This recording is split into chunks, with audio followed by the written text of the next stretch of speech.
श्री कृष्णा, राधे राधे। कैसे आप सभी लोग? आप सभी लोगों को देवशयनी एकादशी की बहुत बहुत शुभकामनाएं। देवशयनी एकादशी का व्रत 6 जुलाई को किया जाएगा। व्रत कथा पढ़ने व सुनने से जीवन के सभी कष्ट दूर होते हैं। तो आइए मैं बताती हूँ आपको देवशयनी एकादशी की व्रत कथा। व्रत करने से भगवान विष्णु और माता लक्ष्मी की कृपा प्राप्त होती है। उसके पहले थोड़ा सा देवशयनी एकादशी के बारे में जान लेते हैं। 6 जुलाई दिन रविवार को देवशयनी एकादशी तिथि का व्रत किया जाएगा। हर वर्ष यह शुभ तिथि आषाढ़ मास की शुक्ल पक्ष की एकादशी तिथि को आती है। देवशयनी एकादशी को हरिशयनी एकादशी या पद्मा एकादशी भी कहा जाता है। इस दिन श्री हरि की पूजा, व्रत और जप तप करने से विष्णु लोक की प्राप्ति होती है। पद्म पुराण के अनुसार इस व्रत को करने से अनेक जन्मों के पाप नष्ट हो जाते हैं। देवशयनी एकादशी के दिन व्रत करके व्रत कथा कहने व सुनने मात्र से जीवन के सभी कष्ट दूर हो जाते हैं और सुख सौभाग्य में वृद्धि होती है। साथ ही भगवान विष्णु और माता लक्ष्मी की कृपा भी प्राप्त होती है। आइए जानते हैं देवशयनी एकादशी की संपूर्ण व्रत कथा।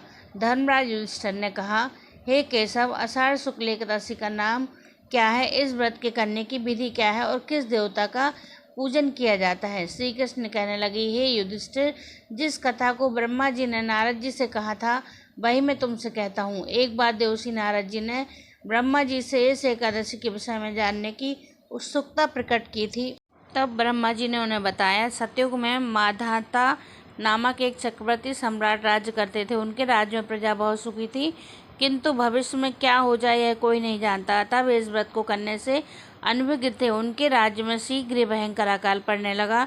उनके राज्य में पूरे 3 वर्ष तक वर्षा न होने के कारण भयंकर अकाल पड़ा। इस अकाल से चारों ओर तराही तराही मच गई। धर्म पक्ष के यज्ञ, हवन और पिंडदान तथा व्रत आदि में कमी हो गई। जब मुसीबत पड़ी तो धार्मिक कार्य में प्राणी की रुचि कहाँ रह जाती। प्रजा ने राजा के पास जाकर अपनी वेदना की दुहाई दी। तो इस स्थिति को लेकर पहले से ही दुखी थे। वे सोचने लगे कि आखिर मैंने ऐसा कौन सा पाप कर्म किया है जिसका दंड मुझे इस रूप में मिल रहा है। फिर इस कष्ट से मुक्ति पाने का कोई साधन करने के उद्देश्य से राजा सेना को लेकर जंगल की ओर चल दिए।